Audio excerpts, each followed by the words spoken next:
Sidang Kemuncak Kuala Lumpur 2019 melabuhkan tirainya dengan komitmen mewujudkan kerjasama sesama negara Islam tanpa menggantikan platform sedia ada.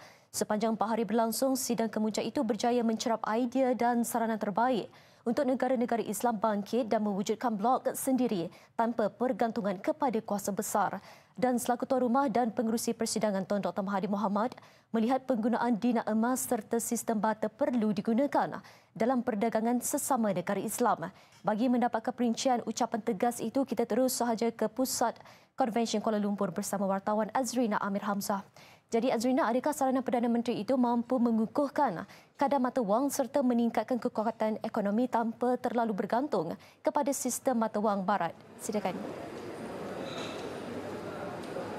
Terima kasih Syahira. Di Sri Pentas, dalam ucapan penutup Sidang Kemuncak Kuala Lumpur, Perdana Menteri Tun Dr. Mahathir menekankan isu mengenai penggunaan mata wang yang sama dalam kalangan negara Islam serta perdagangan pertukaran barang ataupun sistem barter yang pernah masyhur pada suatu ketika dahulu. Tun Dr. Mahathir menekankan bahawa beliau amat serius untuk mengangkat idea itu dan berharap semua negara Islam yang terlibat dalam persidangan kali ini boleh mencari satu mekanisme untuk merealisasikannya. Dan Syira, bagi menjawab soalan anda tadi, sama ada mekanisme ini mampu mengukuhkan ekonomi ataupun tidak, tetapi ingin saya kongsikan bahawa saranan itu diterima baik oleh kalangan delegasi yang hadir kerana ia dilihat dijangka berupaya mengurangkan kebergantungan kepada kuasa barat. Dan penggunaan dinar emas lebih stabil berbanding dagangan dalam mata wang yang semasa yang bersifat manipulatif. Malah Tun Dr. Mahathir juga pernah mengusulkan idea ini sebelum ini beberapa tahun yang lalu dan beliau berpendapat ia boleh menghentikan perang mata wang yang kita hadapi pada masa ini. Tambahan pula, emas mempunyai nilai intrinsik dan oleh itu merupakan nilai yang lebih baik berbanding mata wang yang sedia ada. Dan itu antara usul ataupun yang dikemukakan dalam ucapan penutup Tun Dr. Mahathir. Dan antara lain yang telah saya siapkan dalam laporan, ingin juga saya kongsikan bahawa rata-ratanya delegasi yang hadir ingin persidangan ini bukan sekadar retorik semata-mata, tetapi kini tumpuan terarah kepada proses pelaksanaannya dan supaya ia tidak menjadi sekadar persidangan yang terhenti di situ saja. Saya kira itu sahaja untuk laporan saya di sini. Sidang Kemuncak Kuala Lumpur berakhir hari ini. Selama 4 hari kami berkampung di Pusat Konvensyen Kuala Lumpur. Teruskan bersama TV3. Azrina Amir Hamzah kembali ke Sri Pentas. Baik, terima kasih Azrina atas laporan itu tadi. Kita ke laporan seterusnya.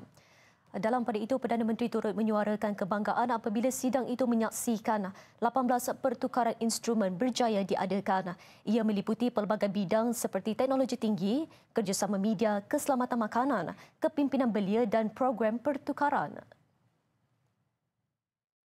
We would like to again reiterate that this summit is focused on its objective of finding solutions and programs that we believe can assist and eventually save the Ummah from their current plight. Antara aspek lain yang bakal meraih kerjasama di antara negara yang terlibat antaranya Turki, Iran dan Qatar adalah keselamatan makanan, kepimpinan belia dan pertukaran program. It is a congregation of a few Muslim nations of which some of the leaders wanted to get together and discuss some areas that are possible for us to establish collaborations that will first benefit the nations involved and then taken on to a bigger platform and collaboration to benefit the Muslim world as a whole.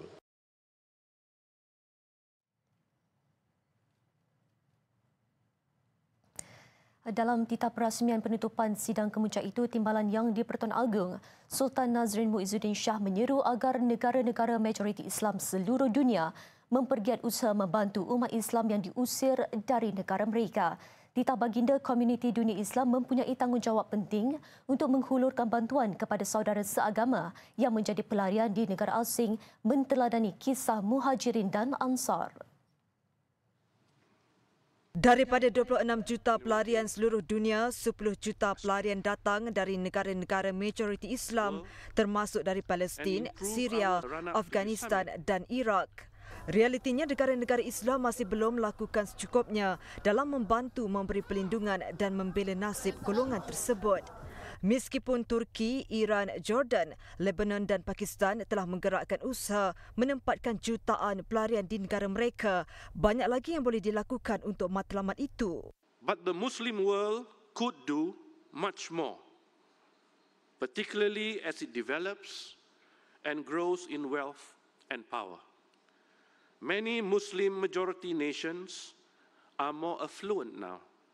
Many more of us could therefore be working much harder to raise awareness, to contribute to the global dialogue, and to provide the financial and material support that humanitarian aid efforts so desperately need. Ketika ini, ramai pelarian terpaksa berpindah ke negara-negara Eropah kerana berpandangan benua itu mampu menyediakan lebih banyak peluang, akses pendidikan dan mempunyai kedudukan kewangan lebih baik. Justru pembangunan harus ditingkatkan dalam segenap aspek, termasuk pendidikan, peluang pekerjaan dan teknologi dalam kalangan negara Islam supaya mampu memberi perlindungan kepada pelarian Islam seluruh dunia. Dalam pada itu, Sultan Nazrin menyifatkan sidang kemuncak itu wahana terbaik untuk membina hubungan antara negara-negara Islam seluruh dunia. Seterusnya, bertindak selaku penggerak kepada negara-negara Islam lain bagi mengatasi masalah ini. Baginda juga bertitah sidang ini akan diteruskan lagi pada masa akan datang dengan nama Dialog Perdana.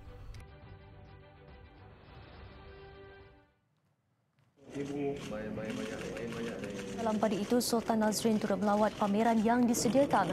Pameran ini menampilkan persembahan berteknologi tinggi dan interaktif mengenai dunia Islam bersempena sidang kemuncak yang berlangsung dari 18 Disember hingga hari ini.